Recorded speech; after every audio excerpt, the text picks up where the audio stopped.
Season 3 of The Andy Griffith Show opened with a wave of warmth, humor, and lessons that still touch hearts today. By now, Mayberry felt like home. We knew every creaky porch, every voice from Floyd's barbershop, and every whistle in that familiar theme song. But this season didn't just repeat old charms, it deepened them. The premiere, Mr. McBeevee, reminded us why the show was so special. Opie told his father about a mysterious man who could walk in the treetops, wear a silver hat, and make smoke come from his ears. To Andy, it sounded like pure imagination. Yet, when his son's faith in this odd friend didn't waver, Andy faced a timeless parental test, choosing between doubt and trust. And, in true Mayberry fashion, Andy chose faith. When Mr. McBeevee turned out to be real, a lineman working high in the trees, the story became one of the show's most heartfelt moments ever. Soon after came Andy's rich girlfriend, where Andy started seeing Peggy, a nurse from a well-off family. Barney, always the worrier, feared Andy might feel out of place around money. It was classic Mayberry mischief, mixing small-town pride with tender humor. Then came a shift in town politics with Andy and the new mayor. The easygoing sheriff met his match in an ambitious new official, Mo, who thought rules should outweigh common sense. For viewers, it was a funny yet sharp reflection on leadership and integrity. Aunt Bee takes a vacation, left Andy and Opie to fend for themselves, two bachelors surrounded by dirty dishes and scrambled routines. Peggy stepped in to help, sparking gossip all over town. Even in Mayberry, kindness could start rumors faster than a radio signal. Finally, the cow thief brought mystery into the mix. A string of missing livestock led the mayor to call in a big city investigator, challenging Andy's calm, folksy methods. Of course, Andy solved the case his own way through patience, understanding, and an unshakable sense of human nature. By the end of these early episodes, one truth was clear: Season 3 wasn't just entertainment. It was a gentle reminder that trust, humility, and heart could still guide us through life's troubles, just as surely as Andy Taylor guided Mayberry. As Season 3 moved forward, the spotlight shifted to the heart and humor of Mayberry, especially to the town's most lovable deputy, Barney Fife. In Barney Mends, A Broken Heart, we saw our anxious hero trying to fix Andy's supposed heartbreak after Peggy left town. His plan to set Andy up on a date with the awkward but well-meaning Lydia Crosswaith. What followed was pure Mayberry comedy: stiff small talk, uncomfortable silences, and Barney's overconfidence turning an innocent favor into social chaos. Yet behind the laughter, there was something deeply human: the way friends rush to help, even when they don't fully understand. Then came Lawman Barney. When two traveling farmers challenged his authority, Barney had to face his own fear. Armed with shaky courage and Andy's quiet support, he learned what it really means to stand tall. It wasn't about guns or badges, it was about conviction. By the end, even the tough guys respected him. Music and pride filled the streets in the Mayberry Band, as the town's hopelessly off-key musicians dreamed of performing at the state competition. Andy, knowing they lacked talent, but rich in spirit, cleverly enlisted Freddie Fleet's professional band to help. The result? Mayberry got its big moment, proving that sometimes heart matters more than harmony. Not long after, Floyd, the gay deceiver, gave us one of the funniest turns of the season. The gentle barber found himself writing love letters under false pretenses, pretending to be a wealthy businessman. When his pen pal announced a surprise visit, panic spread faster than gossip at the diner. The whole town rallied to protect Floyd's pride, ending with laughter, forgiveness, and another reminder that Mayberry folk always look out for their own. But it was Opie's rival that brought emotions back home. When Andy started spending more time with Peggy, young Opie felt jealousy for the first time. His quiet sulking revealed what every parent knows: love can feel like loss to a child. Andy, patient and understanding, reassured his son that no one could ever replace him. It was one of those tender, unforgettable father-son moments that made the show more than just comedy. It was a reflection of life's growing pains and the grace it takes to overcome them. By this point in Season 3, The Andy Griffith Show had found a rhythm few sitcoms could match. It made you laugh, think, and maybe even tear up all in 25 minutes. Midway through Season 3, the stories took on a wilder, more adventurous tone, pushing our beloved Mayberry residents into situations that tested both their patience and their pride. In Convicts at Large, Barney and Floyd stumbled into one of the most hilariously dangerous situations in the series. After their car broke down, they ended up trapped in a remote cabin with 3 escaped female convicts, each rougher and rowdier than the last. Barney's trembling politeness and Floyd's nervous charm made for pure gold. When Andy finally arrived to rescue them, it wasn't just relief we felt, it was the perfect blend of tension and comedy that only Mayberry could pull off. Then came The Bed Jacket, a story that quietly captured Aunt Bee's heart. She admired a beautiful pink bed jacket in a store window, and Andy promised to buy it for her birthday. But when life got busy, he forgot, and panic set in. The mix-up turned into a race against guilt, gossip, and time. The moment Aunt Bee finally opened her gift was pure sweetness, a reminder that love isn't about perfection, but effort. Barney, of course, continued to steal the spotlight. In the bank job, he decided to prove his courage by spending the night in the town bank to test its security. Unfortunately, his confidence got locked inside with him. The sight of the flustered deputy pounding on the vault door remains one of the season's funniest moments, and one that summed up Barney's charm, brave in theory, panicked in practice. One-Punch Opie gave the youngest tailor his own moral test, after being mocked for not fighting back. Opie stood up to a bully, but his victory came with guilt. Andy's advice, to nip it in the bud, became one of the show's most quoted lines. It was classic Andy Griffith wisdom, calm, direct, and full of heart. And then there was Barney and the governor. When Barney accidentally ticketed the governor's car, he spiraled into a frenzy of worry. Only in Mayberry could a small-town parking ticket turn into a state-level scandal. But when the governor himself came to town just to thank Barney for his honesty, it reminded everyone why Mayberry was special, where integrity still meant something. Through laughter and small lessons, these middle-season episodes showed how the series balanced humor with humanity. Whether it was courage gone wrong, promises almost forgotten, or pride redeemed, every story reflected the simple but powerful truth at the heart of Mayberry. No matter how chaotic life gets, kindness and good sense can set things right again. As the season rolled on, the Andy Griffith Show began exploring how Mayberry's old-fashioned values stood firm against a world that was changing fast. These episodes didn't rely on slapstick or spectacle. They quietly reminded us why decency, patience, and small-town humanity still matter.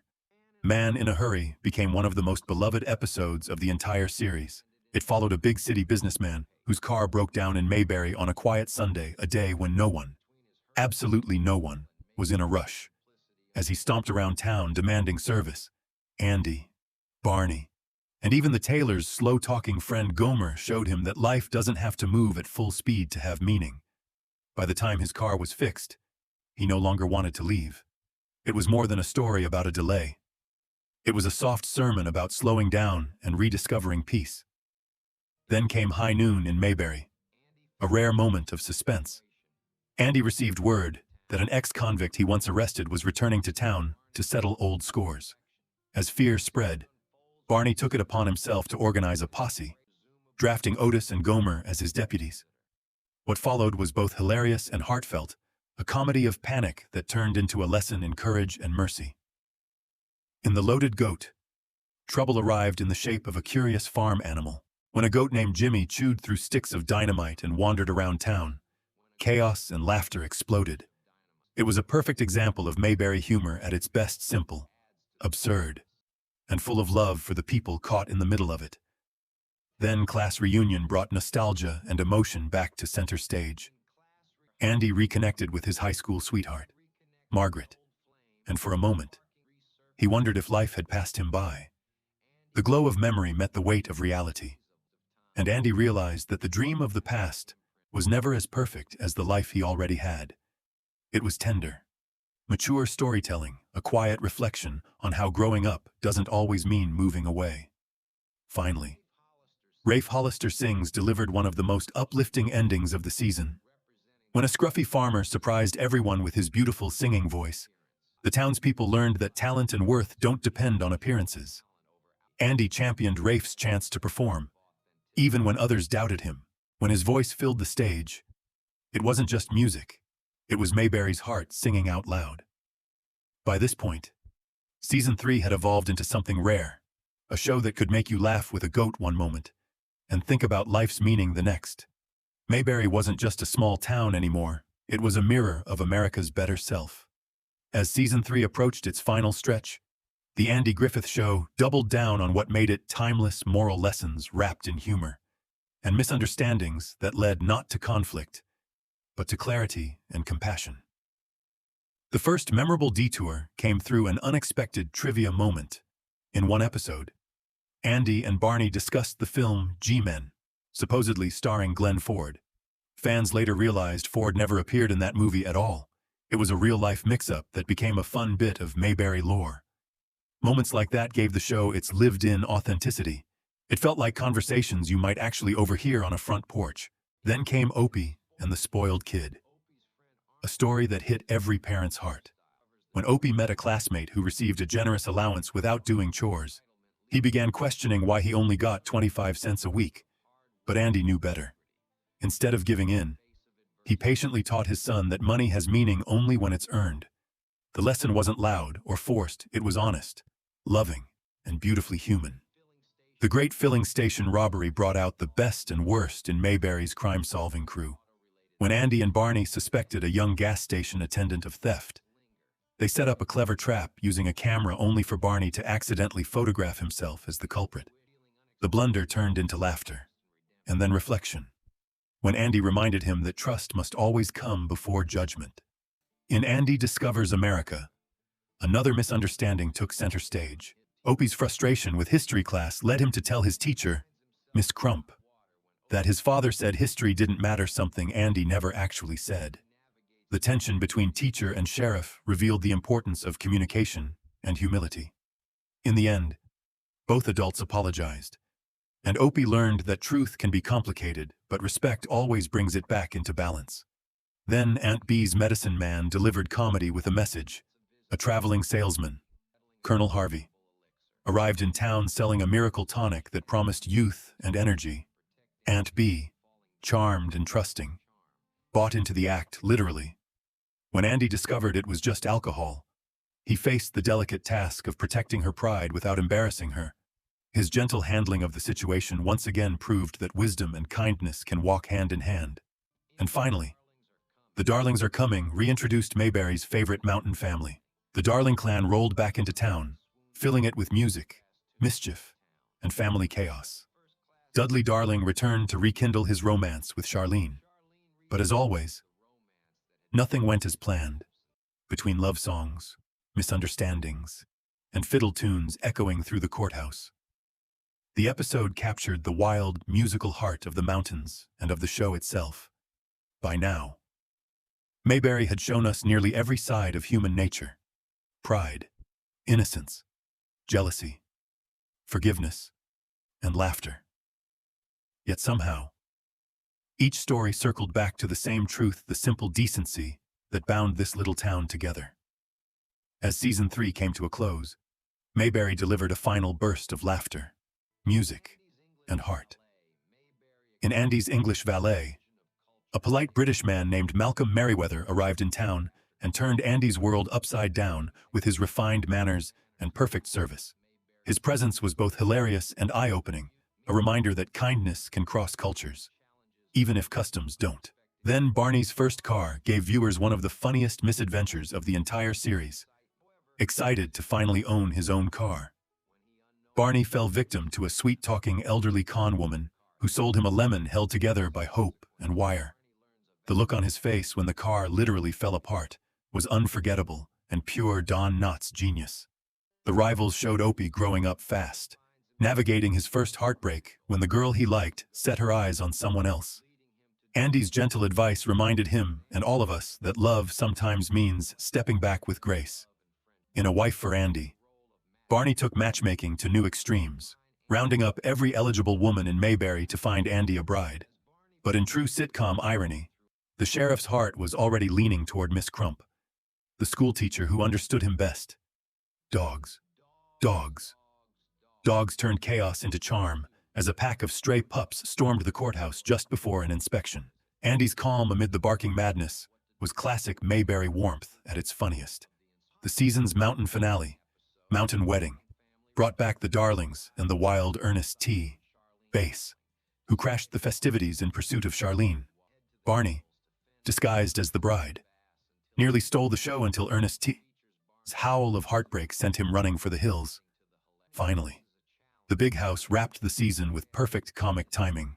Barney and Gomer guarded two dangerous criminals in the Mayberry jail, and naturally, the crooks outsmarted them in the silliest way possible. Between the chaos and laughter, the heart of the series still beat strong honesty, courage, and the belief that good intentions can make up for small mistakes. Season 3 ended as it began, with warmth, humor, and a little chaos. Mayberry might have been a small town, but its lessons were as big as America itself. Season 3 of The Andy Griffith Show was more than great television. It was a reflection of small-town America at its best. From the magic of Mr. McBeevee to the chaos of the big house, it gave us laughter, wisdom, and the kind of gentle storytelling that never goes out of style. Every episode carried a simple truth: kindness, patience, and decency always win. That's why, decades later, Mayberry still feels like home. If you enjoyed revisiting these classic moments, make sure to like, subscribe, and ring the bell so you don't miss our next journey through Mayberry's unforgettable stories.